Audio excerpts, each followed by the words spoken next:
8. greba eguna dute Hego Euskal Herriko garraiolariek, hiru eta Tradisna garraiolarien elkarteek babestuta. Kamiolariek karabanak egin dituzte Bizkaian eta Nafarroan gobernuen egoitzaraino. Foru Erkidegoan eta Espainian gainera bilerak egingo dituzte. Espainiako errepide bidezko garraioaren batzordeko ordezkariek eskatu diote Moncloari erregaien salneurriaren gorakada gelditzeko berehalako neurri ekonomikoak hartzeko. Eta hiru sindikatuak salatu du, oraindik ez dutela Jaurlaritzaren deirik jaso egoera aztertzeko. Eixo guztioi eguerdion eta ongetorriak gurean gaur magazinera. Egunero legez, Deustuko estudioetatik ari gara, zuzenean, eta hemendik eta ordu biterdiak bitartean Euskal Herrian zein munduan gertatutakoak azaltzen saiatuko gara, informazioa, analizia, iritzia eta entretenimenduaren bitartez.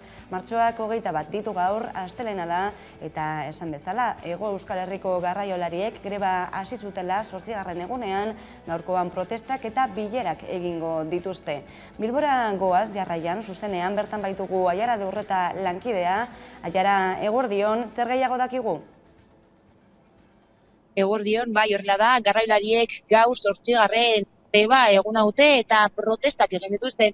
Bizkaian Larrabetzutik eta Zierbanetik kamioi karabana egin dute Bilbora heltzeko asmoz, baina hiru sindikatuak kamioi karabana salatu duenez, ertzaintzak ez die Bilbora sartzen utzi, argudiatuz trafikoa kolapsatuko zutela. Eta Nafarroan Tradisnak antolatuta Iruñara abiatu dira 100 kamioi baino gehiago. Nafarroan gainera gaur Tradisnak bilera du Nafarroako gobernuarekin euren aldarrikapenak eta egoera aztertzeko. Abiat, hiru sindikatuarekin bilduko dira, hala ere, hiru sindikatuak adierazi duenez, gaurko bileran ere parte hartuko dute. Bitartean, hiruk salatu du Eusko Jaurlaritzak ez diela bilerarik proposatu. Eta bai Tradisnak, bai hiruk dute. Prezioak eguneratu behar dira egunez egun, edo hilabetez hilabete, edo 15 egunero. Eta gaurko prentzaurrekoan hori azaldu du hiru sindikatuak. Gasolioa etengabe igotzen ari dela, toperik ez daukala, ez dakigula noiz izango den topea, eta orduan eskatzen ari gera, berrikusi dadila prezio hori, edo garraioaren tarifak berrikusi daitezela aldiro. Izan daiteke 15 edo hilero, baina ikusita ze bilakaera hartu duen gasolioaren prezioak, eta etengabe igotzen dela, ez du balio, Eta Aiara, lan gatazkekin jarraituta greba eguna duten gaurkoan ere, Eusko Jaurlaritzako betion telelaguntza zerbitzu publikoko langileek, hain zuzen, LAB, ELA eta UGT sindikatuek lau greba egun deitu dituzte martxorako eta gaurkoan Bilboko Eusko Jaurlaritzaren egoitzaren aurrean egin dute protesta. Bai, horrela da, Araba, Bizkaia eta Gipuzkoako telelaguntza zerbitzu publikoa da betion eta gaur greba egin dute, 24 orduko lanuztea egin dute. Betion mugikortasun arazoak edo desgaitasun bat duten edo bakarrik bizi diren adineko pertsonei telefono bidezko arreta eskaintzen duen zerbitzua da. Eta telelaguntza langileek greba egin dute gaur eta martxoan beste 3 egunez ere greba egingo dute, baita apirilean ere beste 5 egunez, LABek, ELAk eta UGTek deituta. Izan ere langileek lan hitzarmena negoziatzen ari dira, baina blokeatuta dagoela salatu dute. Eta betion enpresa azaldu dudanez, zerbitzu publikoa da Eusko Jaurlaritzarena da, eta Eusko Jaurlaritzak enpresa hori diru laguntza eman arren, negoziazioan ez duela bitartekari lana salatu dute gaurkoan. Eusko Jaurlaritzari gatazka honetan inplikatzea. Izan ere, Eusko Jaurlaritza da zerbitzu honen titularra eta diru galanta ematen die enpresa pribatu batzuei zerbitzuak kudeatzeko. Orduan, gu nahi duguna da, hori gure lan baldintzak hobetu eta hori da, salatzen dugu. Eta jara, ekonomia gaiekin jarraituta aipatu beharra dago, baita ere urtea hasi zenetik 13 behargin hil direla lanean ari zirela, asteburu honetan 2 behargin hil dira eta horren aurrean sindikatuek eskatu dituzte berehalako neurriak hartzea. Bai, horrela da, 13 langile hil dira Euskal Herrian 2020 hasi zenetik, hau da, 3 hilabeteetan. Azken bien ezbeharra asteburuan suertatu da. Ostiralean laguntza sakana kooperatiban lan egiten zuen behargin batek, garabi batekin pieza astunak zera istripua izan zuen. Eta ostegunean gainera beste langile batek istripua izan zuen enpresa berdinean eta zaurituta bukatu zuen. Larunbatean berriz Egamako Goilaizer enpresan beste langile batek bizitza galdu zuen. Hala, Labek eta Elak berehalako neurriak eskatu dituzte horrelako gehiago ez gertatzeko. Eta gainera elkarretaratzea egingo dute bihar, arratsaldeko 7:00 Leitzan, eta baita 11:00 sakana kooperatibaren atarian. Eskerrik asko informazio guztiagatik, Aiara de Urreta Bilbotik, eskerrik asko. Zuei. Eta ekonomia gaiekin jarraituta, adierazi dugu garraiolariak greban daudela, 8. eguna dutela gaurkoan, greba mugagabe horretan eta dagoeneko hornidura falta agerikoa da, baina hori soilik ez, eta energiaren prezioak ere kinka larrian jarri ditu arlo desberdinetako enpresak. Udane Arbeo. Energiaren eta zenbait lehengairen prezio egoera nabarmenaren aurrean estututa daude hainbat enpresa. Horien artean da lehenengo sektora ere. Nekazariak eta abeltzainak kezkatu daude lehengaien garestitzak arriskuan jarri duelako beren ekoizpena. Batez ere datozen astei begira daude kezkatuta. Oinarrezko elikagaien ekoizpenerako hornidura faltak arazo handia sortuko dituelakoan eta prezioak are gehiago igoko direlakoan. Egoera aztertzeko nekazaritza, abiltzaintza, arrantza eta basogintza sektoreko ordezkariak Jaurlaritzarekin bildu dira. Nekazaritza eta abiltzaintzaren kasuan esaterako hornidura eskasean nabaritzen hasi dira pentsuan eta prezioak ere izugarri garestitu zaizkie. Arrantzaren kasuan berriz erregaiaren garestitzak egoera kritiko bilakatu duela adierazi dute, jasanezina bihurtzeraino. Testuinguru horretan Eusko Jaurlaritzak iragarri du elikaduraren kateko behatokia sortuko duela. Azitikan jarri da prezioen behatoki bat, non aztertzen dan zein diran produkzio kosteak kateko leku desberdinetan. Tresna berri horren helburua izango da zuzen ekoizpen kostuak kalkulatzea eta elikagaien katearen oreka eta lehia bermatzea. Bestalde Bilduk neurri sorta bat proposatu du Ukrainako gatazkaren ondorio sozioekonomikoei aurre egiteko. Horien artean daude besteak beste likidezia arazoak dituzten enpresei laguntzeko kreditu lerroa sortzea eta energiaren garestitzaren ondoriorik larrienak pairatzen ari diren sektorentzat itzuli beharrik izango ez den diru laguntza bat eratzea. Horrez gain eskatu du berreskuratu eta hobetu daitezela enplegu aldi baterako erregulatzeko espedientea eta jarduera etetegatik autonomentzako laguntzak. Eta bide horretan koalizioak batzorde bat eratzeko proposamen aurkeztu du Legebiltzarrean egoerari erantzun bateratua emateko helburuarekin. Gerrak eragindako ondorioi aurre egiteko, neurriak partekatzeko, hausnarketa konpartitzeko eta herri bezala elkarrekin aritzeko. Ezohiko egoera honetan elkarrizketa eta elkarlanerako marko iraunkor bat edukitzea da helburua. Proposamena baina ostegun goizan eztabaidatu zuten osoko bilkuran eta aldeko 27 botorekin eta aurkako 47rekin ez dute onartu.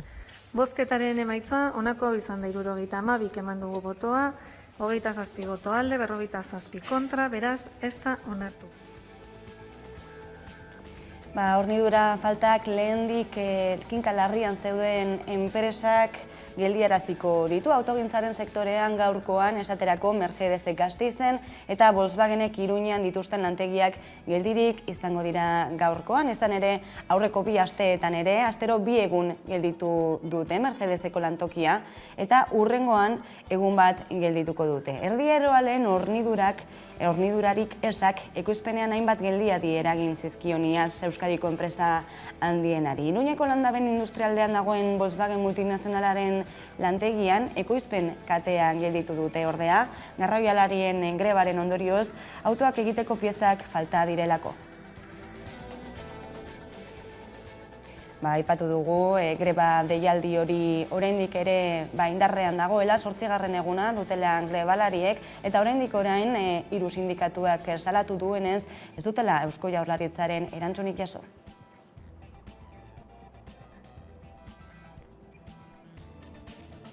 Ikusiko dugu informazio osatuagoa pieza hori dugunean, aurrera. Protestak eta bilerak egingo dituzte garraiolarien grebaren 8. egunean. Ikusmira Madrilen dago. 10:00 bildu baitira Sánchezen gobernuko presidente ordea eta beste 2 ministro Espainiako errepide garraioko batzordeko kideekin. Zehazki orain arte grebarekin bat egin ez dutenak dira bilduko direnak. CNTSek erregaien salneurriaren gorakada gelditzeko berehalako neurri ekonomikoak hartzeko eskatu dio Espainiako gobernuari. Baita lanuztearen nahi ez duten garraiolarien lanerako eskubidea errespetatzea ere. Edonola ere, bileran bozeramaileek ultimatuna jarri dute mahai gainean, eta erregaien prezioan merkatzeko berehalako neurriak hartzen ez baditu Sánchezen gobernuak, grebarekin bat egitea ez dute baztertzen. Grebaren eragina gero eta handiagoa izaten ari da industrian eta merkataritzan. Iruñeko Volkswagenen lantegiak esaterako itzita egongo da gaur, hornigaien faltaren ondorioz. Gasteizko Mercedesen fabrika ere, baina Hamaika Telebistak jakin izan duenez, etena pieza faltagatik da eta ez garrailarien grebaen ondorioz. Errenteriako Papresa paper fabrikak ere jarduera etengo du.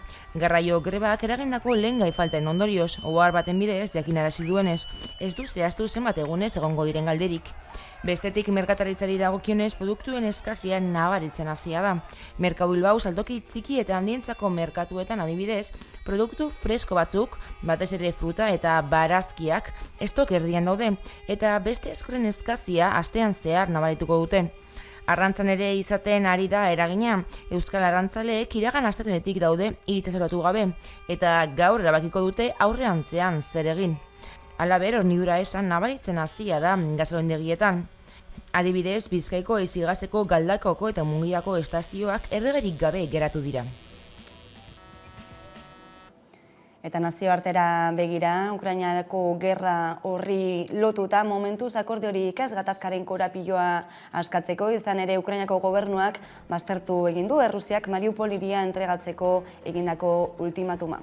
Ukrainako gobernuak eta Mariupol hiriko agintariek baztertu dute Errusiak egindako ultimatum hori eztanda bezala, eta ondorioz ez dituzte armadaren armak entregatuko, ezta setiatutako hiria utziko ere. Bestalde, korridore humanitarioak berehala irekitzeko eskatu dio Ukrainak Errusiako armadari, Mariupol hiritik zibilak ateratzeko eta Ukrainaren kontrolpean dagoen Zaporizhia eskualdera eraman ahal izateko.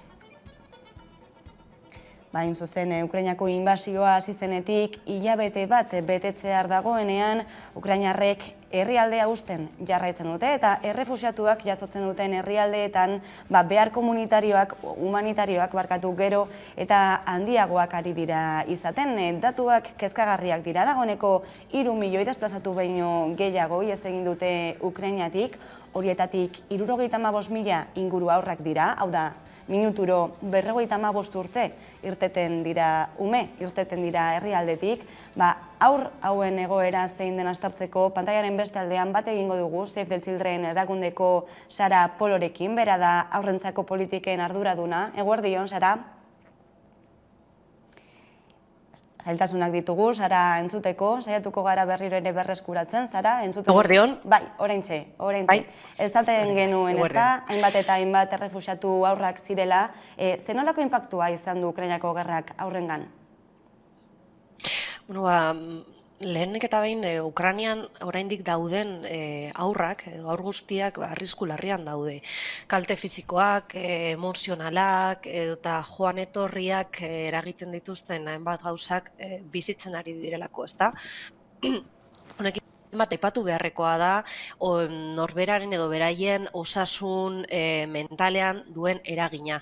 Eta haurra horiek badaukate luzeko trauma edukitzeko arrisku handia. Esan duzun bezala, jende pilo ihes egin du, batez ere haurrak eta emakumeak, baina, ihes egin baino lehen edo hor jarraitzen dutenak, hiltzen ari dira. Dakigunez, 3.000 zibil baino gehiago hil dira, hauetako 16 neska mutilak ziren, baina seguru asko datuak ez dituztela hildako guztiak kontuan hartzen, egoera oso kaotikoa delako, eta oso zaila delako. Kezkatzen gaituen beste gauza bat da hipotermia, temperaturak 0 azpitik daude, eta egoera honekin aurpilo ematen dituzte gauak kalean edota bunkerretan, kalean aipatut, ihes egiten duten bitartean, batzuetan gau eman behar dute daude lekuan, ez daukate beti refusatzeko leku bat. Eta hori oso arriskutsua da, batez ere jaio berrientzako eta aur txikienentzako. Eta esan dugu, inpaktu psikologikoa aipatu dut edo, baina joan etorri hauek estres psikologiko sakona eragin dezake aurrengan, edo aurren osasun mentalean. Zergatik, alde batetik, segurtasun faltaz beraiek sumatzen dutelako. Gero, errutinak guztiz aldatzen edo desagertzen direlako. Eta familiako pertsona helduak edo zaintzaileak aurrek ikusten dituztelako kezkatutak, nekatutak, estresatutak, eta guzti horrek segurtasun falta sentitzea eragintzen du aurretan. Eta honekin batera, ihes egiteko bide honetan ikusten dituzten zenbait gauza oso gogorrak dira, eta horrek baita bera eragina izango du. Eta argazki honekin bukatzeko edo oso garrantzitsua da jakita baita komunitate bakartuetako familiek edo egoera zaurgarriago batean zeuden familiek antsietate handiagoa izaten dutela.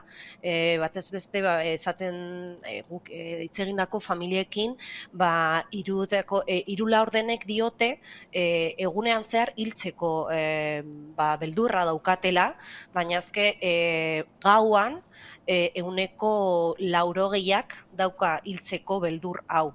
Beldur egiazko beldurra da eta familiak oso egoera larrian daude.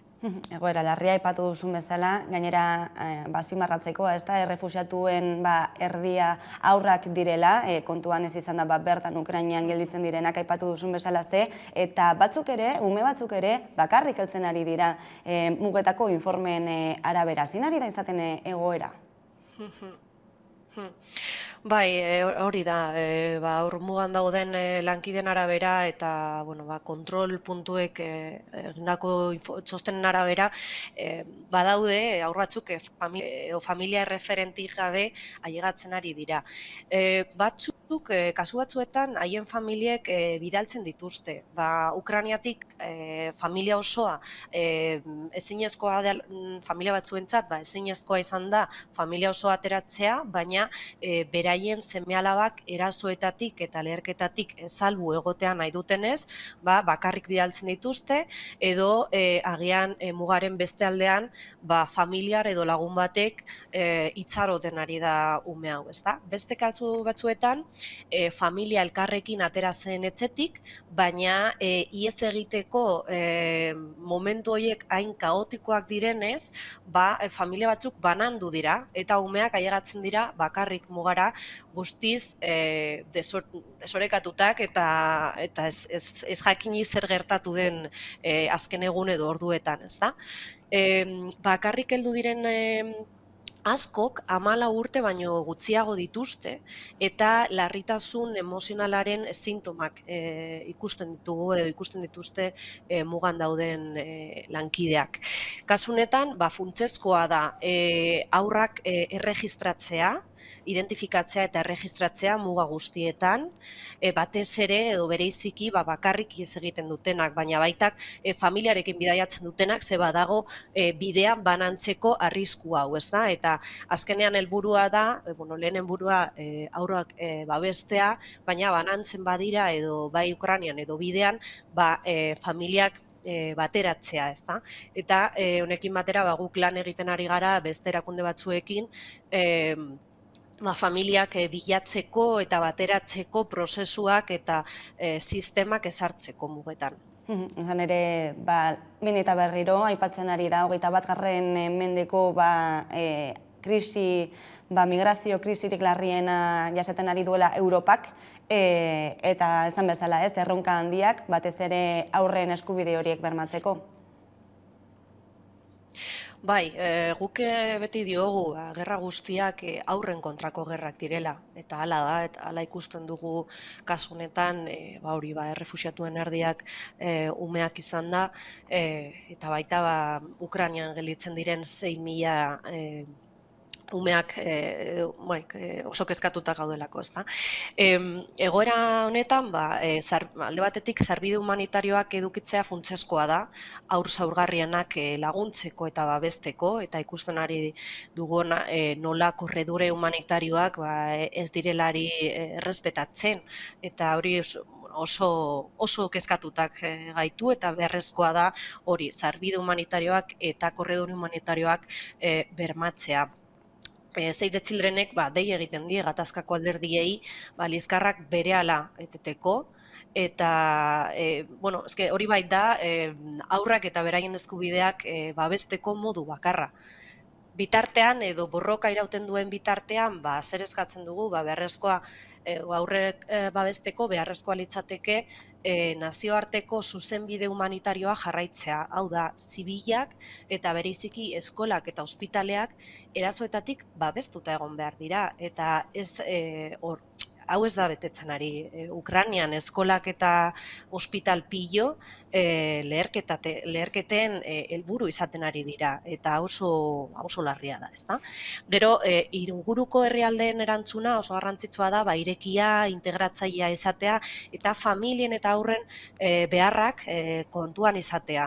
Eta gutxi gora bera, hori ikusten ari dugu, eta momentu honetan inguruko herrialdeak ondo erantzuten ari dira, baina esan dugun bezala, familiak erregistratzea, aurrak erregistratzea, aurrak babesteko sistemak baita erreforzatzea, beraien lana egin ahal dezaten, eta bakarrik dauden umeak tutelatu eta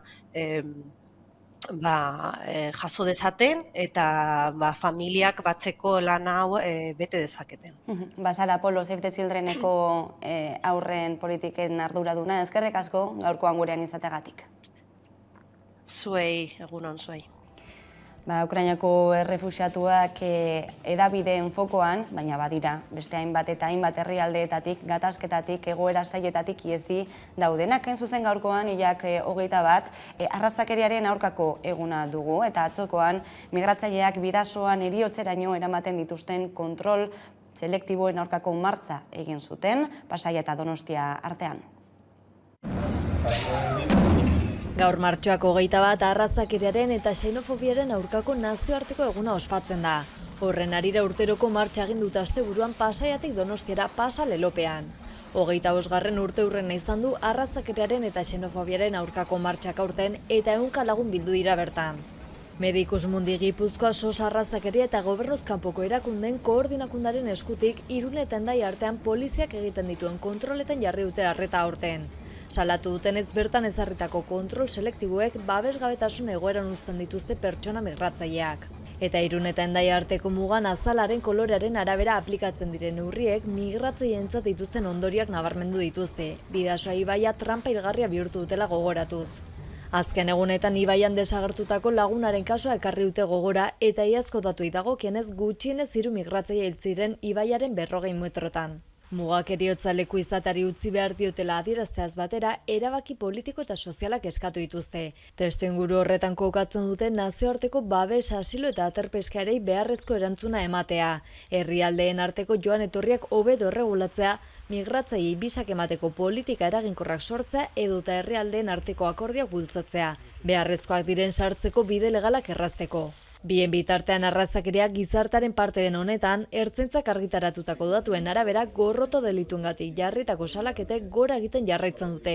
Batez ere arrazakeriak eta xenofobiak eragindakoek. 2021 zenbatu dituzten 277 gorroto delituetatik 162 justu arrazakeriak eta xenofobiak eragindakoak izan dira. Bestalde Nafarroara begira arrazakeriaren kontrako aste honetan hainbat ekitaldi antolatu ditu Nafarrako SOS arrazakeriak.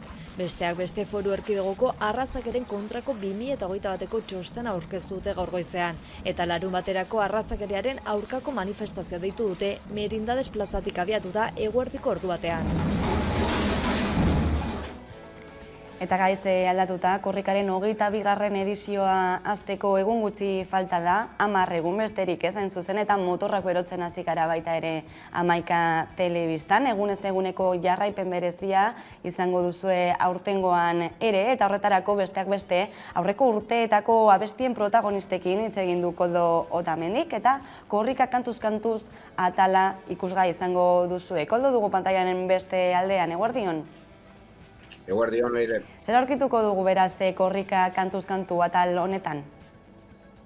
Bueno, korrika badator eta bi horretan bi urtero behin, zehazki, kantuak protagonista izaten dira, urte bakoitzeko kanta asko entzuten da, eta horietako asko ere geratzen dira gure memorian urte luzetan zehar, ez? Kasu honetan egin duguna da, korrika dituen 22 ediziotako 11 kantu hautatu ditugu, eta 11 protagonistekin bildu gara, bakoitzak bere garaian egindako kantak gogora ekartzeko. Guztira beraz, 11 kantu ezagutuko ditugu datorren egunetatik aurrera, zehazki gaurtik aurrera. Beraz, izan ere, korrikaren abestia ez, izaten hori da, korrikaren bereizgarri nagusinetarikoa, martxak arintzeko, motorrak berotzen hasteko, esan dugun bezala, eta hainbat musikarikin izan zarazu. Zer kontatu dizute, bakoitzarek bere estilo propioan, ez da, bakoitzak bere estiloan, baina amankomunean izango dute zerbait abesti guzti hauek ere? Bai. Esaterako guztientzako oso berezi izan da korrikako kantu egitea, ez? Enkarguz egindako kantu bat izan ohi da, korrikaren antolakuntza musikarien gana jo, eta eskatzen dira korrikarako kanta egitea, ez? Bi gauz kartzen dira hortan, alde batetik, zoriontasuna kantu egiteagatik, eta beste bat nolabaiteko erantzunkizun bat, horrelako transcendentzia izango duen kantu bat egitearena, ez? Esan dezu, bakoitza bere estilotan egindako kantua da, garaian garaiko musika izan duela korrikak esan daiteke, Amurizak bertxotan egin zuen lehenengo korrikaren kanta, azken kantuan ere Urbizuk egindakoa pop rock giroetan dator, hain dela 3 urteko korrikaren doinuak modernoagoak ziren, trapa eta elektronika tartean, eta tartean izan dira rock kantak, trikiti kantak, folk kantak edo bestelako kantuak ere. Aipatu duzu, gaurtik aurrera ikusgai izango dela atal hori, atal bat kantu bat, atal bat musikari bat. Nondik hasiko zara? Lehenengo kantutik hasiko gara, Xabier Murezatik hasiko gara, bertsolaria, eta berak aipatzen zigun nola korrika hasi baino egun pare bat lehenago etorri zitzaien gonbidapenarekin o eskakizunarekin, edo berak esaten duen bezala exigentziarekin kantu egitea. Lehenengo korrika zen oraindik gauza asko zituzten lotzeko eta antzi hemen zuten kantu bat egitea, ez? Eta azken unean jo zuten Amurizan gana, eta Amurizak Jon Lopatigiren doinu baten gainean egin zituen bertsoak, bat korrika, bi korrika kantu ezagun hori, eta hori izan zen korrikaren lehen kantua. Hortik aurrera, egon gara beste hainbat lekuetan, azkeneko korrikako kantuaren inguruko informazioa bildu arte nere Urbizurekin.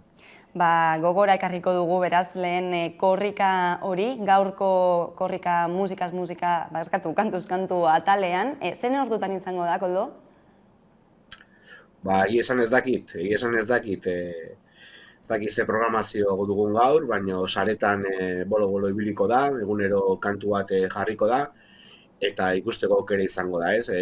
Pildoraka jarri ditugu kantuak, pentsatu dugu hori zala modu on batez, egunero kantu bat jarri eta korrikarako falta diren egunetan pixkat giroa berotzeko, kantuak gogora ekartzeko, eta batez ere protagonistek garaian egindako hausnarketak eta burutazioak urte batzuk geroago entzuna izateko, ez? Atzera kontaketa hori ziur asko berotuko digu, kantuz kantu atal honek. Koldo Otamendi, eskerrik asko adi egongo gara atal guzti horietara, eta esan bezala gaurtik aurrera ikusgai lehen abestiaren oroitzapen hori. Eskerrik asko Koldo Otamendi gurean izateagatik. Eskerrik asko zuei. Eta aipatu bezala korrikaren ibilbidea Hamaika Telebistan ikusteko aukera izango duzue, baita ere, martxoaren 31-tik aurrera, baita ere zuen kilometroa deskargatzeko aukera webgunean, jarraian informazio gehiago, eta itzuliko gara segituan eguneko elkarrizketa nagusiarekin, gaurkoan gurekin izango dugu Zigor Oleaga, kazetaria da bera, eta Txori Urdinak liburuaren idazlea. Orain arte.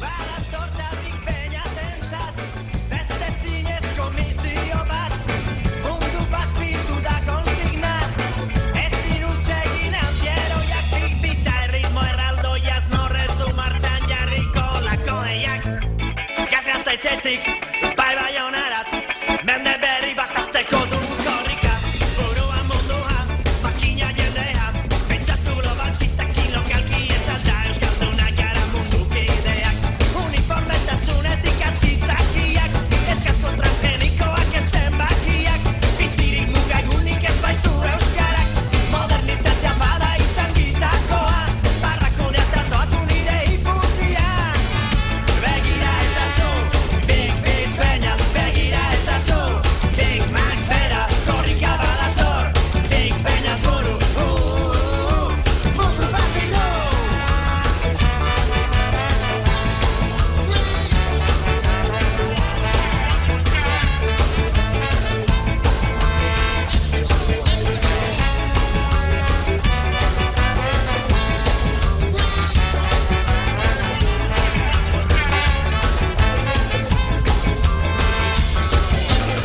Baktonalizazioa, kultu globalizatua, kontsumitu plastikoa, janari azkara bezala ustatzea da bat beste azarpena.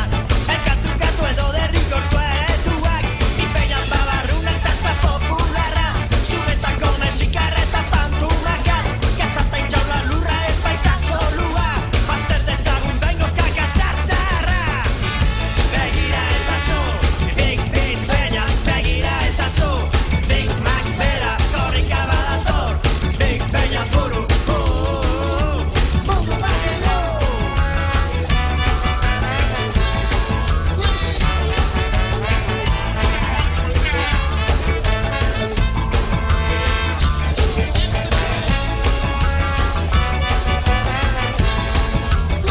ezazu, Big Peña,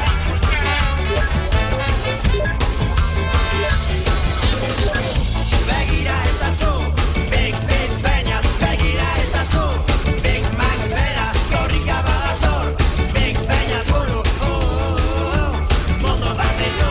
Begira ezazu, Big Peña, begira ezazu, Big Mac bera, korrika badator, Big Peña buru, mundu bat bildu.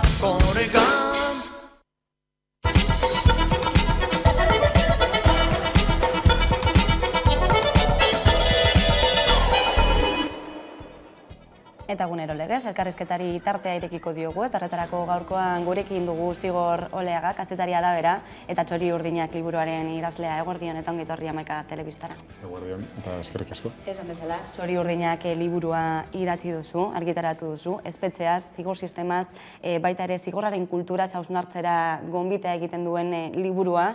Izan ere zer esan dezakegu espetxeaz gaur-gaurko, zein da bere izaera, zenolako helburua du, eta zenolako harremana edo erlazioa izan dezake pobreziarekin eta gizartean dauden desberdintasunekin?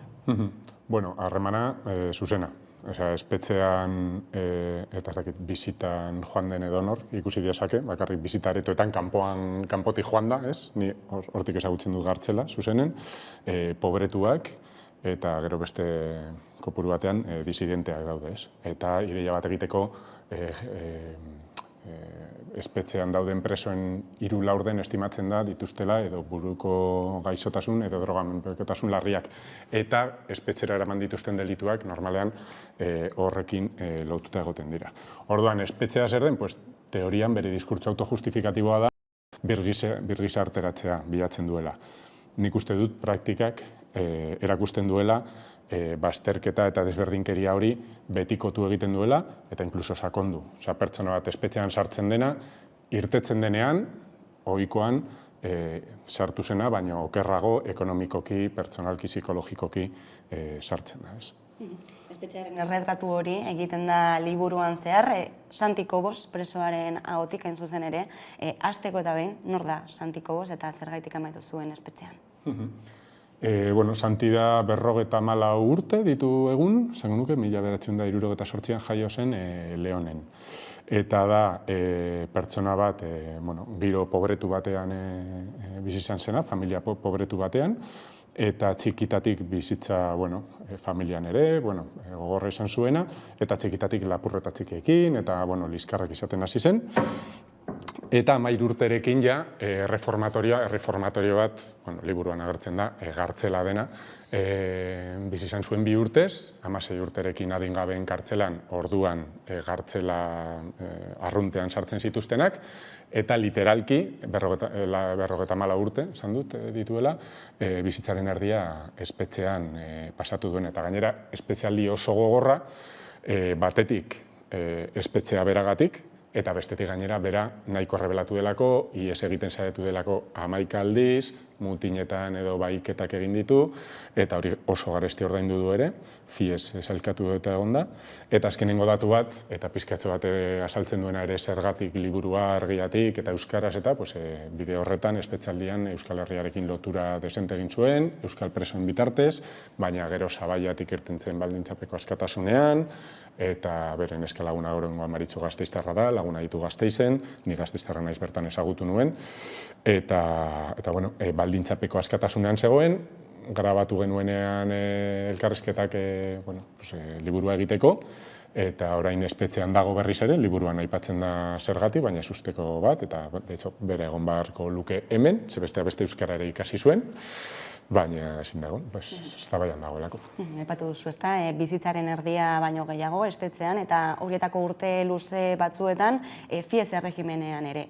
Horri deitzen saio batzuetan, aipatu izan da, espetxea dela, espetxearen barruan, 1991an, Felipe de Gonzálezen gobernuak sortutakoa. Nolakoa da fies erregimen hori? Fies da fichero de internos de especial seguimiento, jarraipen bereziko presoen artxibategia. Fies asko daude, baina fies presoi buruz hitz egiten denean, fies batari buruz hitz egin ohi da. Gero dago fies bi, zelan, narkotrafikanteak, edo hori leporatzen zaietena, fies irua terrorismo delitua leporatzen zaienekin, eta horrela. Fies bata, kontrol zuzena, gero azpititula jarri ziotena, da 81an sortutako, edo formalki 81an sortutako kategoria bat, eta 60 preso edo sartu zituzten, estatu osokoak, beraien ustez bereziki gatazkatsuak zirena, mutinetan partatu zutenak, aldarrikatzaileak zirenak, funtzionarioak edo poliziak baitu zituztenak, eta aplikatzen diete regimen berezia. Lehen gradua izan daiteke espetxe barruko espetxea, eta hori adibidez preso politikoak egoten dira ere, baina fies erregimen hau are muturragokoa zen, sinesten zaila da, egin zietena, eta izan daiteke lehen gradu barneko lehen gradu bat, ez? Muturreko isolamendua erabatekoa, galeria berezitu batzuetan, buzoak eta txankleta jantzita, korrespondentzia bizian bizi gabe denbora askoan, korrespondentzia bat mugatuta, eta gero, horretaz aparte, tortura fisiko eta psikologikoa egunerokotasunean. Hau kontestu batean sortu zen, eta batetik, 80-81 urtetan estatuko espetxetan mutin eta iesaldi olatu bat egon zen, eta justo garai horretan Soeren gobernuak nahi zuen kartzela espetxe eredua aldatu. Makrokartzelak eraikitzen hasi ziren, eta hori egiteko, eta batzuk, behar zituzten, nolabait, espetxeak baketu behar zituzten. Eta horretarako, Santik esaten du liburuan bertan, beraien, eta Santik eta beste asko esaten dute, beraiekin akabatzeko politika bat izan zela, eta ez dakit horrela den, baina ez de luego horrela gertatu zen, ez? Santi da salbuespen bat, bizirik dagoelako batetik, eta gainera nolabait bizirik eta bizitzeko moduan. Ze gehienak, edo bere buruaz beste egin zuten, edo eromenean erabat galdu ziren, edo drogetan, ez? Eta aipatu duzu gainera, torturak eta tratu txarrak eguneroko ogia zirela baita ere. Espetxe sistemaren salaketa gordin honetan, liburu honetan, Santi Kobosek azaltzen duenez. Entzun dezagun bere ahotik, berak kontatutakoak. A mí me meten para allí, Medikuek hautsi zidaten beso bat. Sartzean izara bat bota zidaten buru gainera. Ez nezan zer ikusi. Baina itzalak ezberdintzen dituen, banekien nor zen nor. Besoa ogatila batean jarri zidaten luze eginda. Eta medikuetako bat kolpeka hasi zitzaidan burdinazko haga batekin. Ezurra hautsi arte. Beso bat hautsia nuen, ezin nuen arnasarik hartu. Aurpegia more jartzen zitzaidan tarteka. Hanka bat hautsia nuen, bestea bihurrituta, buru ezurra ere medikuek kolpatu zidaten. Gero medikuek agintzen zieten kartzeleroei non eman eta non ez. Hortxe Santiko Gozen lekukotza hori. Hortxe Santiko Gozen lekukotza hori aipatu duzen bezala zigorre Fies galerietatik bizirik irten zen preso bakanetako bat. Eta aipatu duzu baita ere suizidioa, ez? Suizidioaren errealitate hori, espetxe barruan, Kobosek aitortu du baita ere liburuan, presoek, ia guztiek izan zutela buruan, bere buruaz beste egiteko aukera hori, ezta? Bai, nik uste dut, liburuaren gauza oso gogor bat da, nik berari entzuten nionean, zenbat aldi esaten zuen tal, eta ez dakit nor, izen bat, eta hori ere gartzelan hil zen. Hori ere gartzelan hil zen, ez? Eta batzuk bere buruaz beste eginda, adibidez, bere ziegak idea. Kontatzen du zehazki. Esaten du hor, egoera muturrekoa zela, 3 elixir zeudela ihes egiteko, ez? Bat zela bere buruaz beste egitearena, berak adibidez ez zuena izan hainbeste buruan, naiz eta ere pasatu, beste bat zela eromena, eta eromena batzutan bilatu egiten zela ihes egiteko, eta gero ezin zela kontrolatu, eta beste bat zela drogena. Eta suizidio bat gertatzen zenean, aipatzen du baita ere nolalde batetik aukera hori bultzatzen duen, nolabait buruan izan da norbait lagunen bate bere buruaz beste egitea nolabait izango litzatekela bultzada bat izan daitekela, baina bestalde ere bera bezala suizidatu izango balitz sentitzen zuela. Entzuko dugu beraren agotiko beto. A mí lo que me dolía verdaderamente... Niri min gehien egiten zidana zen jakitea zergatik urkatu zen. Guztiok ari batekin lotua geundelako, infernu iguala bizitzen. Eta zu ere, tentatzen zaitu suizidioak.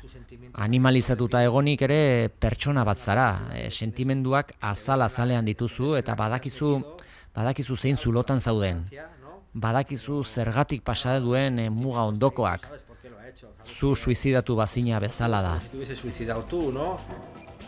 Testu inguru hain konplexu eta zail honetan, eta elkarrizketaren hasieran aipatu duzunez, bertan topatu zen hainbat euskal presoekin, zenolako harremana izan zuen, eta zenolako ondorioak izan zituen gero hori ere aldartean, izan zuten harremanean? Bai, berak kontatzen du lehenengoz, 16 urte zituela adingabeen espetxean zegoela,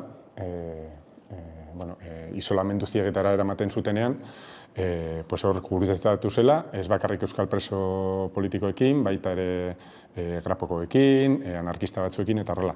Eta izan zela, berak sentitzen zuela, nolabait, bazeukala errebeldia, zenak agindutako zeo-zer, salto egiten zuela zeo-zer ondo iruditzen zitzaionean, eta egin ikusi zuela, berak sentitzen zituen egonezin horiek eta injustizia horiek, zergati bat zeukatela, eta nolabait izan zela, ordenatzea gauzak eta espetxearen aurrean ere kokatzea beste modu batean eta modu aldarrikatzaileago batetan. Hori zentzu politikoa gaban edo. De hecho, Santirekin proposatu nionean liburua egitea, liburua dela bere ahotsa hartu eta paperera eramatea, Santi da. Zen hor elkartasun zubiak egon zirena garai batean eta daudenak oraindikan ere preso sozial eta politikoen artean ikustaraztea, ez? Eta aurkezpenean oso polita izan zen adibidez ikustea elkartasun hori aldebikoa zela, ez? Santik aipatzen du adibidez lehenengo ezagutu zuen preso horietako batek Katalana etarekin kolaboratzeagatik zegoela preso, eman ziola salaketaren liburu bat zena oinarriak instantziak eta bete ahal izateko, ez? Eta aurkezpenaren egunean Mitchell Sarasketa egon zen eta gogoratu zituen nola preso sozial horiek babestu zituzten preso politikoak hainbat momentutan, bat ere erreza esanean, euskal preso politikoekin elkartasuna adieraztea, espetxean elkartasuna bere zigortua baldin baitago, ez. Eta funtzionariok zer zioten, ez, harreman horren gainean? Pues funtzionarioak, badaude pasarteak, bereziki momentu batean Salamankan egiten dute horrelako taldetxo bat, eta ez da bakarrik elkartasun politikoa ematen diogun zentzu klasikoan, esaten du hor, elkarrekin bazkaldu, dirua konpartitu, barre batzuk egin, dute horrelako momentu edo zen momentu dela bizitza, horrelako eriotze espazio horretan bizitza, espetxeari lapurtutako espazioak, eta funtzionarioak errandiz bizi zutela, ez? Eta are gehiago, funtzionarioak eta espetxe sistema berak, edo zen gogoratzen naiz Maite Aranalde beste presoi baten orain dela gutxi hitzaldi bat entzun, eta esaten zuela, zigortuta dagoela, edo zen keinu, ez da, bera Frantzian egon zen, eta mitarrera, zigor zieldara eramaten zuten emakume batik galtzetin batzu pasatzea hotza pasatuko duelako, horreia zigorra sekarrela, ez? Baina, are gordinagoa da, preso sozial horiei fiesei, izan zituzten eskaerak, etako presoak hiltzeko onura penitentzarioaren truke. Eta hori publikoki salatu zuten FIES preso horiek, nola joan zitzezkien, adibidez Javi Avilaz FIES mitiko bati askatasuna eskaini zioten kanpoan etako kideak hiltzeagatik, edo Manuel Pinteño beste baten gutuna hor interneten dago, Manuel Pinteño jarrita, nola mutinak pistea proposatu zioten, mutino horien kontestuan etako presoak hila izateko, ez. Orduan, bueno, ez zitzaien gustatzen elkartasuna, ez? Entzun dezagun Santiko Bosen ahotik, zer eman zion preso politikoekin izan zuen harremanura? A mí me daba más fuerza la conciencia esa que Kontzientzia horrek labanak baino indar handiagoa ematen zidan niri. Espetxean birkokatzeko modu bat zelako azken finean. Parean zenuenari zuzendu beharrean, goikoari. Nolatan egiten diozue hori mutiloni, nolatan ez diozue koltsoi bat ematen. Nolatan kaka egindu gainean eta hor konpon. Zuen zaintzapean dagoen gaixoa da. Esnatze baten antzekoa. Hori eman zidan preso politikoekin topatzeak. Me supuso ese despertar. Horixe, preso politikoek eman ziotena, eta baita ere aipatzen du gorrotoa, ez? Gorrotoa erabiltzen duela bizirauteko balio izan diola gorroto hori espetxe barruan, baina baldintzapeko askatasuna lortzen duenean, ez? Kale irtetzerakoan momentu hori nolakoa da? Bai, niretzako Santi oso kontalari ona da, eta ez dakit, espetxeaz gehien hitz egin ohi diren gauzetaz aparte, hitz egin izan du liburu honetan, gutxiago hitz egiten diren eta aipatzen diren gauza batzuetaz, eta bat da adibidez, irteerako zailtasunez, ez?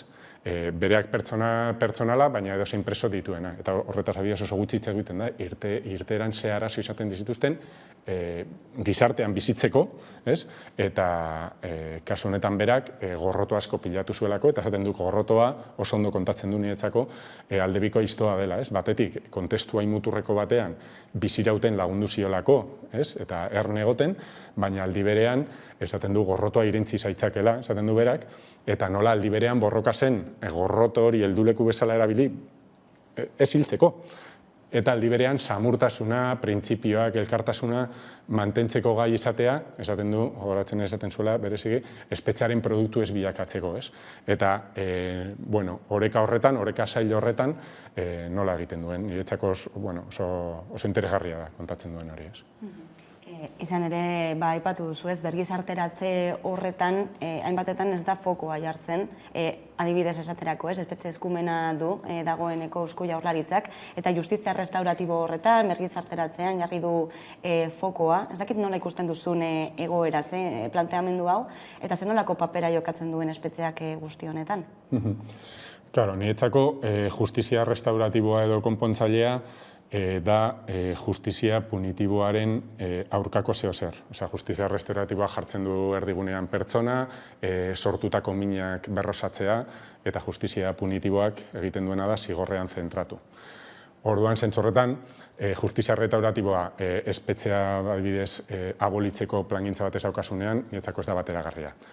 Hori esan da, ulertzen dut, egin dituzten adierazpenak eta agertu dituzten asmoak, espetxearen logikaren barnean, espetxe gizatiarrago bat egiteko borondate bat dagoela, bere kontraesan guztiekin.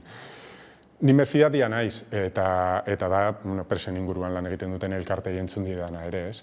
Batetik, esan dituzten gauza asko, eta egia da diru konkretu eta hitz egin dutela, aukera sortu dutela, baina, eta esaten dute, azpiegiturak sortuko direla, lanera bideratutakoak, irten alizateko, baina hori egin zezaken Eusko Jaurlaritzak lehenago ere, naiz eta eskuduntzaz izan. Ni salaketan ibili izan naiz lanean, orain dela urte batzuk, eta ezagutu nuen zenbait elkarteen egoera, eta preso asko ez ziren irtetzen kalera, kalean ez egoelako errekurtsorik, eta Jaurlaritzak espetxean ezin zuen ez egin, baina kanpoan diruz babestu errekurtso gehiago egoteko, bai, orduan, eta bestetik, uste dut presoak direna gure gizartean azkenengoak, eta ikusita gure jendartearen piramidean nola banatzen diren errekurtsoak, eta orain ari zaizkigula beste behin ere esaten gerriko astutu beharko dugula guztiok, eta badakigu hori zer esaten duen goikoka esaten dutenean, piramidean beheago daudenak gehiago. Orduan, justo sortzea orain, baliabide gehiago eskatzen duen politika bat, zentzu horretan, ojalá horrela gertatzen den, ez? Baina zaila ikusten dut. Paradoxa hor dago, ez? Nola bergizarteratu, gizartetik utzi den pertsona bat, izan ere espetxearen izaera hori aipatu izan dugu elkarrizketan zehar, eta gero baita ere torturak, hildakoen kopuruak gorak egin duela urterik urte espetxean, baita ere medikuen eta psikologoen falta nabaria dagoela, drogen auzia hor ere dagoela, beraz instituzio bezala ez, bazterretik datozen pertsonak, bazterrean utzita ez, gero nola bergizarteratu horiek. Oso ondo esan duzu, paradoxa bat da, ez? Pedagogikoki hartuta, diskurtso politiko sakonetan edo asko pentsatu gabe. Espetxearen diskurtsoa da, delitu egin duenak gizarteratze arazo bat du, horregatik birgizarteratu behar da. Eta orduan, birgizarteratze zaude gizartean, ateratzen zaitugu, erabat isolatzen zaitugu jendartetik, baina jendartetik oroar, beraien logikatik, zure familiatik, zure lagunartetik, joaten da denbora pasatzen, eta zenbat eta delitu larriagoa, orduan gizarteratzeko arazo gehiago izan, orduan eta urte gehiago pasatuko dituzu, erabat isolatuta. Eta bapatean kaleratorako zara, eta bitarten, obviamente, normala den moduan, zure harremanak, zure egoera ekonomikoa, zure lan egiteko gaitasuna, hemen norbait izateko mundu honetan, gure jendartean soldatapeko lan egin behar duzula, hori asko zorgerrago ateratzen zara. Orduan, berez, pedagogikoki oso deigarria da, eta ez du ematen oso koherentea. Baina edonola ere, emaitzak ikusita, argia, ez duela funtzionatzen. Eta ez luke funtzionatuko nik uste dut, espetxeak errespetuzko espazio bat izango balira, demokratikoak eta bar. Baina gainera, violentziaren eta impunitatearen violentzia zuzenagoa Santiren espetxaldia ez da espetxaldi normal bat, arruntena. Baina edozein espaziotan, sarreran dioten bezala Euskal Preso Politiko Santiren lagunak, violentzia eta impunitatearen erreinua da. Orduan, are gutxiago izango da inoiz hori, irtenbide.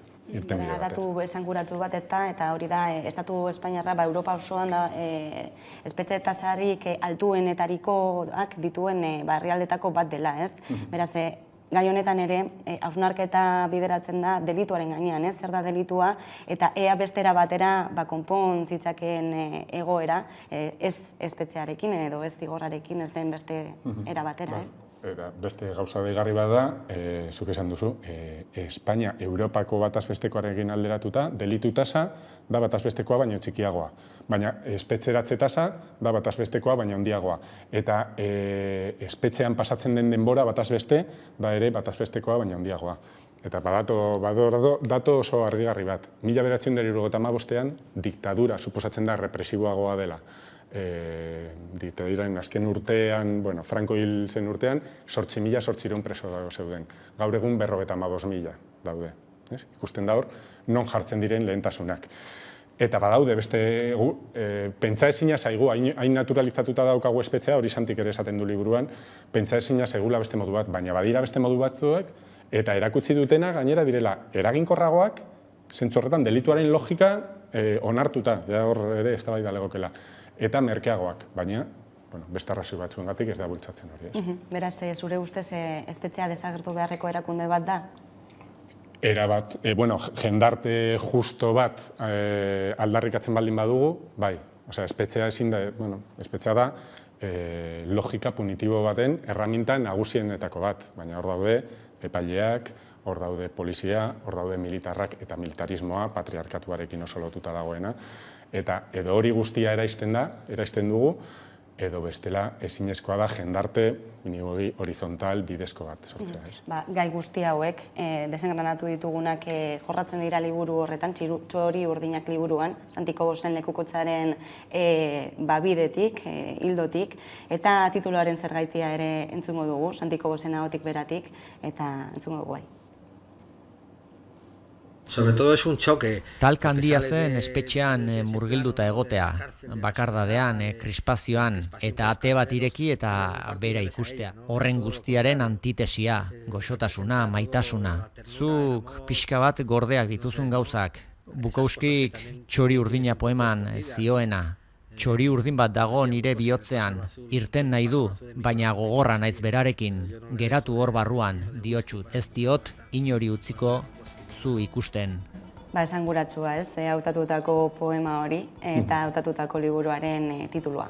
Bai, eta lehen aipatu dugun, gogortasun eta samortasun horrek gaurren eta hori elkarrizketan gondela, batean bota zuen, ez. Eta zentzu horretan bai esan, porque zentratu gara alderik ilunenean eta, liburua eta Santi bera, zorionez, elkarrizketak egin genituenean, urte batzu pasatu ziren ordutik, badauka nolabaiteko distantzia bat, eta norbait interesatuta baldin badago liburuan, ez dela dena gordinkeria eta gordinkeria momentu oso gordin asko daude, baina ditu bere ahotsa berak umorea mantentzen duelako, umoretik, ihesaldi eta baiketa eta horrelako saiakera batzuk oso gordina dira, beste batzuk oso umoretsuak, beste batzuk oso zoroak, gero badauka unarketatik, espetxe sistemas eta abar, badauka unen iretzako behintzat entzuten nionean unkigarriak eta samurrak egin zitzaizkidanak, zentzu horretan badituela registro ezberdinak, ez? Hortxe beraz, Txori urdinak liburua, Zigor Oleagak idatzita, baina Santi Kobosen ahotik idatzitakoa. Eskerrik asko gaurkoan gurean izateagatik. Eskerrik asko zuei, onbidagatik. Eta tarte bat eta jarraian eguneko solasaldiari ekingo diogu. Gaurkoan gurekin izango ditugu Esti Linares eta Nekane Gartzia. Orain arte. Odolaren mintzoa gea eta jarraian entzungo duzuen kanta azkenak kanta da, single berria. Single hau Hauskorri izeneko gure azken lanaren lehen aurrerapena da. Eta, espero du gustatzea. Eskerrik asko bizi musikako lagunei gonbitagatik eta segi euskal musika eta euskal kultura zabaltzen. Opa zuek!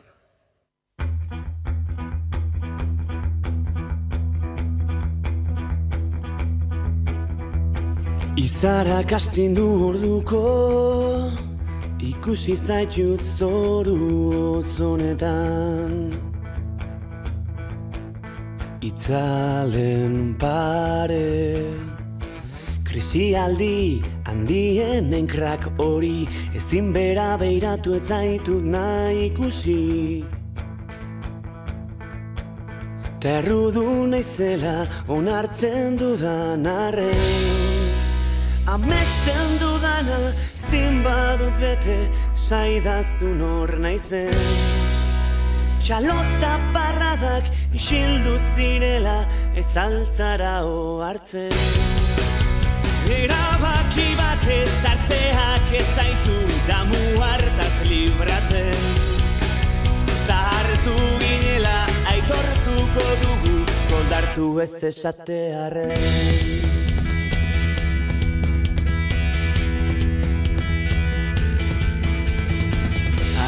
Itzali orduko somatzen zaitut iluntasunean. Zirikatzale dena euki inorrez izateko errazkeriaren militante bat edo.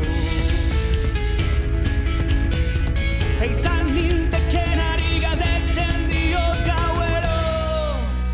Amesten dudana ezin badut bete saidazun hor naizen.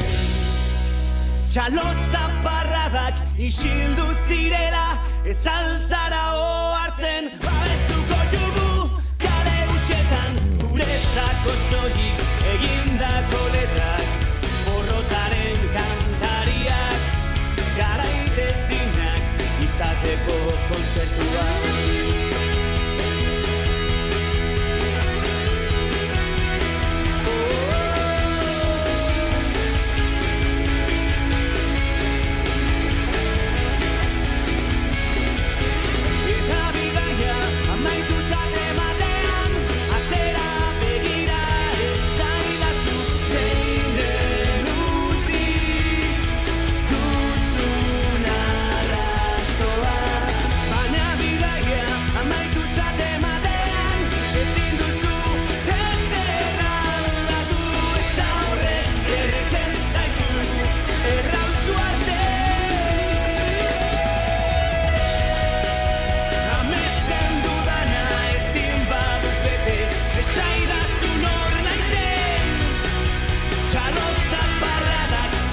Eta egunero legez, solasaldiari ekingo diogu, eta horretarako gaurko solaskideak dira, alde batetik Nekane Gartzia, Guardion. Kaixo, Guardion. Eta bestetik Estilina, ez? Guardion. Gaur hain zuzen, martxoak 21, arrazakeriaren aurkako nazioarteko eguna duguna, atzokoan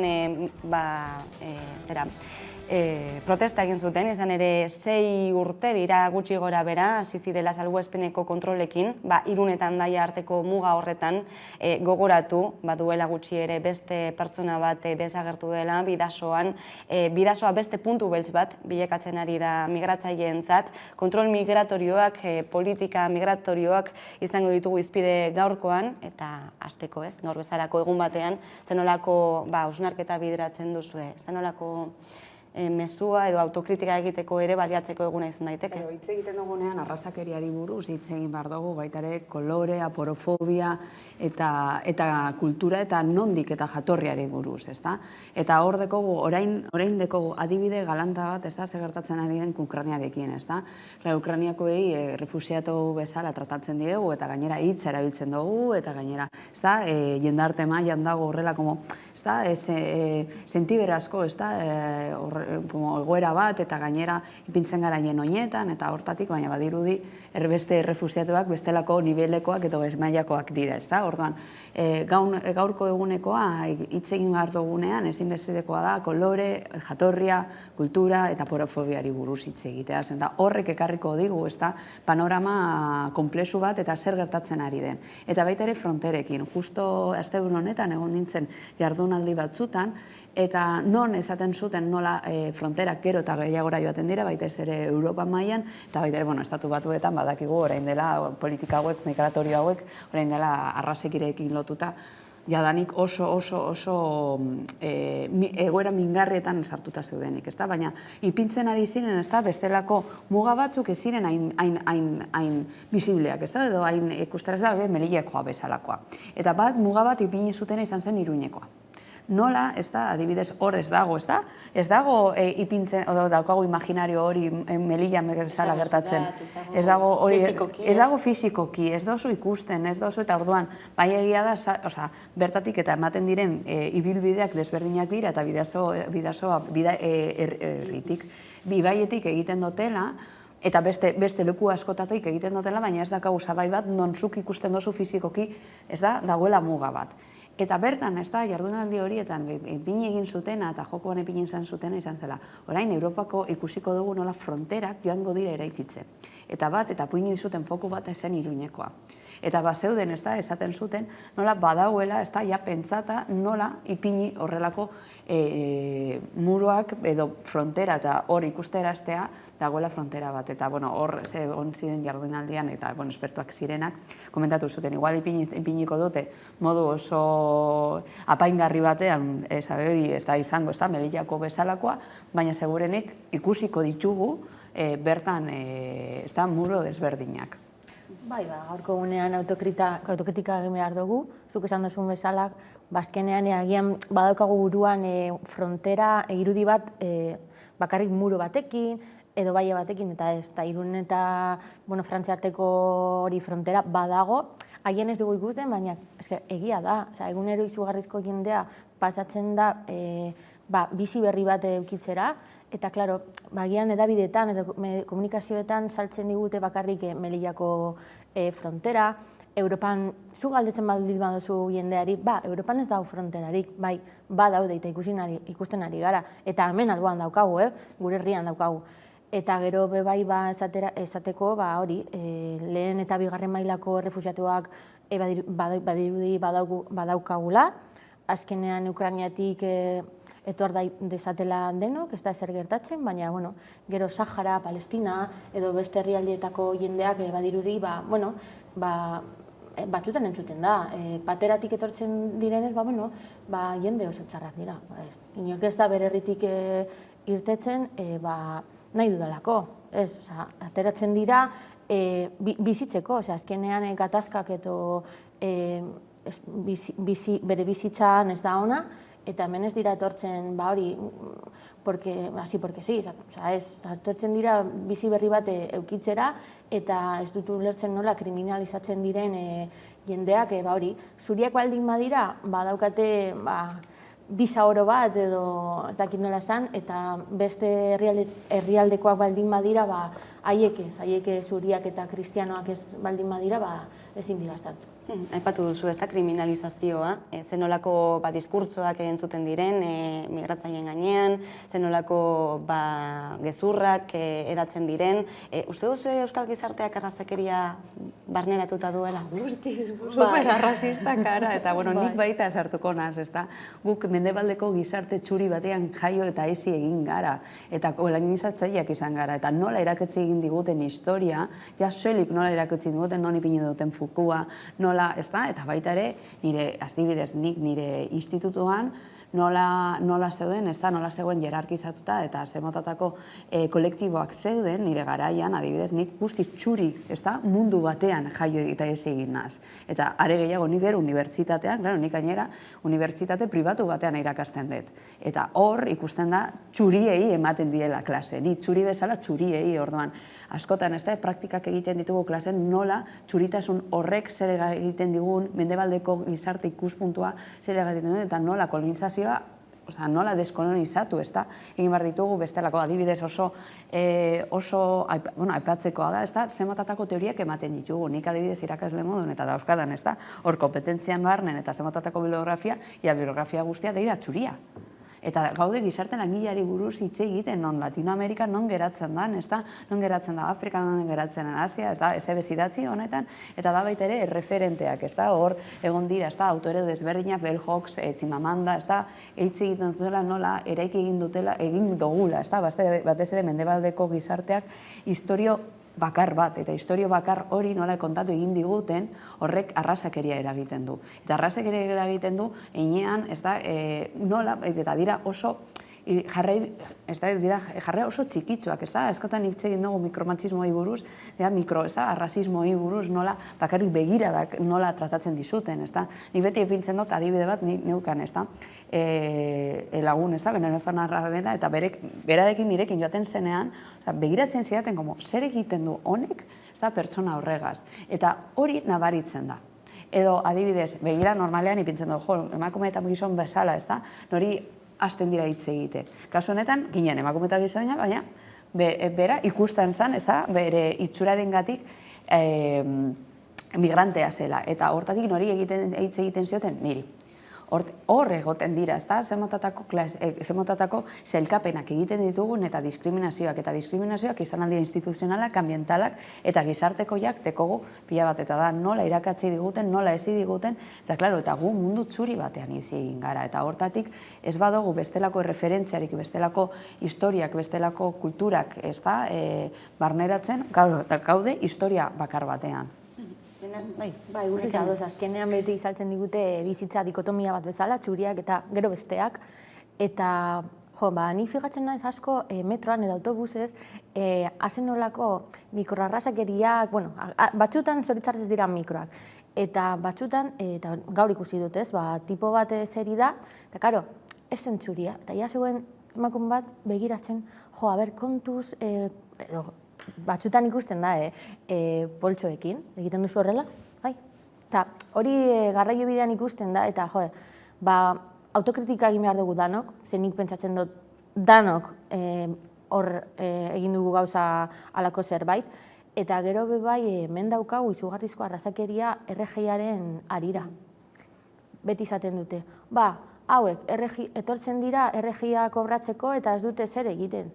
Estadistikak ataratzen baldin badugu, hemengoak bebai hartzen dute RGia, eta ez bakarrik beste herrialdetako jendea. Eta hori, izugarrizko fake newsak eta diskurtso horiek kalatzen dira gure herrialdean.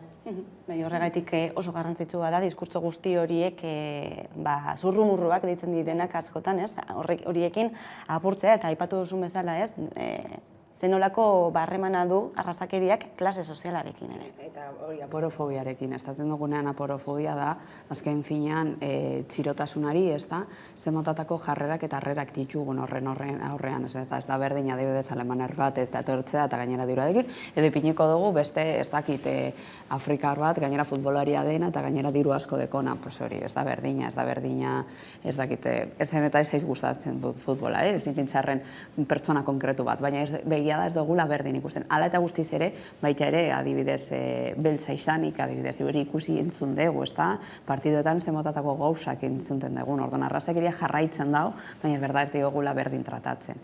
Hori bai, oso signifikatiboa da eta representatiboa da gaur hitz egiten ari garen, okoni buruz, hirurak emakumeak eta bai, gutxienez emakumeak, txuriak ere, orduan, claro, baita ere hor uste dut komunikabidek dekogun, ez da, erronka da bestelako diskurtsoak ekartzea eta relatoak eta bestelako itxurak eta hor egongo da gakoa, ez da, anistasunari emon. Eta bestela, azkenean, gaude berriro ere relato berdinean, gaude gauza berdinak, eta, klaro, nik ezin naiz apropiatu haien erronken gaz, eta nik dago izango litzateke askotan ez zuten diodeanean, ez da, hemen mai gainean ipuntzen dutenean gainean gizonak eta beti bintzaten da, mi madre, zer esaten ari dauen. Baina, berdina, orduan, nire aldetik berdin pentsatu aldezakete, klar, bai erronka eta erreibindikazioa bai emon, baina beti ere pentsatuz eta hor uste dut, ez da, hausnarketa propio bat eraman behar dugula, nork eman behar dio, edo nori eman behar diogun hitza. Bai, guztiz ados. Me bai zineman ikusten baldin baduzue, zuriak eta beltzen arteko paperak, hartzen duten beti berdinak, ez? Arrazakeria egoten dabe bai zineman, nik uste aldatu beharko dutela paperak, zebintzat, bebai sartzen da, melilla edo arteko paperak, bebai drogekin, tipifikazioa egiten duten bebai zineman, eta izugarrizko, ez dakit, mikro ala makro arrazakeria bebai dago hor Davidetan, zineman, eta gauza hauek aldatu beharko dute.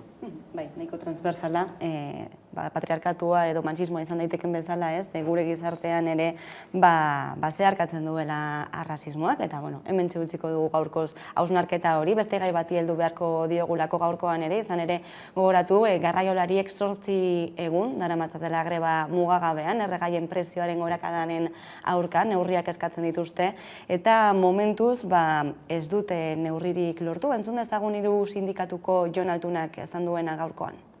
Gasolioa etengabe igotzen ari dela, toperik ez daukala, ez dakigula noiz izango den topea, eta orduan eskatzen ari gera, berrikusi dadila prezio hori, edo garraioaren tarifak berrikusi daitezela aldiro. Izan daiteke 15 edo hilero, baina ikusita ze bilakaera hartu duen gasolioaren prezioak, eta etengabe igotzen dela, ez du balio, Egoera jasanezina dela salatzen dute garraiolariek, horregaitik hasi dute greba mugagabe hori, eta noski garraiolaririk gabe ez dago produkturik, eta antzematen hasia da ez, hainbat lehengai falta direla. Zenbateraino kezkatzen zaituzte egoerak? Niri momentuz ez, beti gainera nahiko positiboa naz, eta hortatik. Eta gainera hor baita ere, uste dut, eta bromas aparte, uste dut kontsumo responsablea egin behar dugula. Zergatik, eta pandemia garaian gertatu egin zan modun, batean gaude denok, venga, ez daki zenbat uste dut izan dela esnea, ez da, momentu honetan esnea, bestean izan zen papel higienikoa, bestean izan zen, segun eta zein momentuetan, orain esnea dela, ez daki zer gertatu egin zaigun esneagaz, baina, esnea gaude superzentratuta esnearekin. Baina, uste dut, kontsumo responsablea egin behar dugula. Eta horrelako gauzetan, edo horrelako egoeretan, uste dut denok dekogula baita ere, hau egoera zail bat. Gaude, momentuan, pixka bat begiratzen zer gertatzen ari den Errusia eta Ukrainian artean. Garraio bideak nola dauden, zemotatako, goera zail batean gaude murgiltzen, pandemiatik ateratzen ari gaude, baita ere pandemiak ekarri egin digu, erronka asko, orduan, ostras, edo ipintzen dugu guztion aldetik, edo zaila izango da, hau beste modu batean gidatzea. Eta hortatik uste dut, alde batetik kontsumo responsable bat egin behar dugula, orduan, ez joan, ez dakit, supermerkatura, eta 12 esne ontzi, segurenik, zen eta denok behar dugulako, eta momentuan denok erosi beharko dugulako. Eta nik uste dut, momentu batean tira egin behar, ezke da, haien erronka eta egin behar duten, eta ulertu egin behar dugu. Eta, klaro, molestatzen digutenean da, eta azten gara, ez da, batean, horretarako dauz grebak, molestatzeko, eta ez badigute molestatzen, ez da greba bat, ez da. Eta baina bai egia da, ipini egin zutela fokua asteazkenean. Asteazkenean eta gero, bai badirudi gauzak igual pixka bat okertu egin aldirela, batez ere kontsumoaren aldetik, eta nola sostengatu kontsumo hori, ezta? Eta hor dakogu pixka bat begira da, baina hor erronka baita ere dago estatuan, eta nola jarduten duten, eta zenbatatako estrategia ematen duten, eta erronka hor dago, eta uste dut garrantzitsua izango beharko litzateke, ez itzoitea 29 arte, ez 29 da beste aste bat, ezta? Eta hor dago gakoa. Bai, azkenean mezu apokaliptikoak saltzen ari dira edabideetan, ikusi izan dugu asteburu honetan jendea izugarrizko litro esne erosten, lasaitasunaz egon behar gara, kontsumoak berai bermatu, baina nik ez dut ulertzen nola oraindik ez dute bilera bat egin, 29 arte itxarotea izugarrizko kalte izango da, ez dute ezer egin, bakarrik esaten ari dira, greba honek box hartuta dagoela, agian egia da, baina nik uste gobernuak ezin dute horretaz sartzea, ze azkenean box aldeko diskurtsoa aipatzen dute, ez dute ezer egiten, eta ezin dute greba minimizatzea, ze azkenean ez da gaur egungo problema bat bakarrik, hau atzetik dator, nik uste luzera jungo dela, eta ez dakit noiz pentsatuko dute zerbait egin, ze azkenean agian hemen ez dugu izugarrizko problemak euki, ze behintzat entzun dudanez esnearekin kooperatibak direnez, haiek daukate bere transportistak eta bar, baina, klaro, azkenean haiek bebai,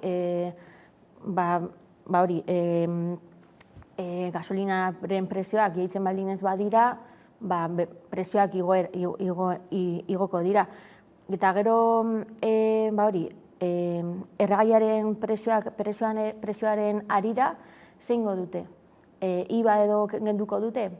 Nik pentsatzen dut hori superkortaplazista dela, azkenean gobernuak hortik kentzen badu dirua, gero ez du eukiko inbertsioak edo beste gauzai buruz diru hori erabiltzea, eta nik pentsatzen dut elektrizitatearen arira Iberdrola edo besteen arteko enpresekin haiei kenduko behar diote edo bermatu beharko dute prezioa, ez IVA edo beste impostuekin. Erregaien prezio hori mugatzeko neurrien zain, greba mugagabearekin jarraituko dute garraiolariek. Uste duzu informatiboki garraiolarien greba hau kriminalizatzen ari dela, erruduntzat jotzen ari direla lehen gaien faltagatik? Komunikabideen aldetik hau da besti bezala, segun ze komunikabide ikusten dozun. Oda, segun zer irakurtzen dozun, zer ikusten dozun, orduan. Horre uste dut ez dagoela, edo nik ikusten dodanatik ez dagoela kriminalizazio bat. Uste dut ara gehiago ginen darte mailan, hau da, esan gure dut, greba bat hauenean molestotzen, eta gainera produktu batzuk daudezenean, eta gara gure pertsonalki eta kontsumo pertsonalarako, eta beti guk mendebaldeko gizarte modun, pentsatzen duguna zen da guregan eta guregan eta guregan, eta hortatik fokua ez dugu ipiniko kolektiboki baizik, eta zer pasatzen zait, orain, momentu honetan eta nahi dodana. Baina egia da bai izan dutela, eta hor dagoela eskumuterreko ideologia, eta hor dagoela etzean pixka bat estatuari kolokan ipintzeko, garraibideen eta kamioilarien egoera lehenetik zegoen arazo bat zagoela, eta uste dut hor garrantzitsua dela entzutea eta lehen aipatu egin dutzun modun. 29an, igual da asko intzarotea 29erako, ez da, igual ez dakit zerraitik, zer dago lehenago honi buruz hitz egiteko baino, ez da? Orduan, hitz egin eta berriko zer dago horren gainen eta zer eskatzen den, eta horregon bat. Eta nik uste dut egongo dela momentu bat, eta ezin dalako sostengatzea, eta baldin eta jarraitzen badote da, sostengatu aldezaketelako. Eta hori ni ziur nago, horrezaketik nahi kontragin nago parte horretatik zen, eta argi dau, ez dutela utziko, edo nik nire buruan pentsatzen dodana da, ez dutela utziko, horrelako supermerkatu guztiz, ez da, azetuta egon barik, nik uste dut ez garela horrezaketik diskurtso hain apokaliptikoak eta dan amaituko dala, uste dut, tranquil, da greba bat, denok dekogu aukera greba bat egiteko, eta ikusi behar dugu zemotatako gauzek eskatzen duten eta zer ematen duten. Eta hori da grebaren arteko akordioa eta prozedura. Bai, momentuz ez dute data bat ipini bilera bat egiteko, gobernuak esaten du bosen aldeko greba dela eta ez direla eseriko.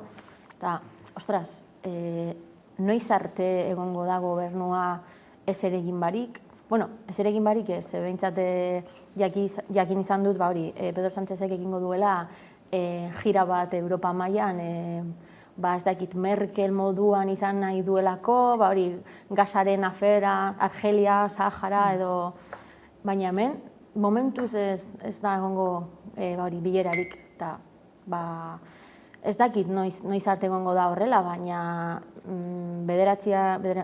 ezin dugu onartu hori gobernuak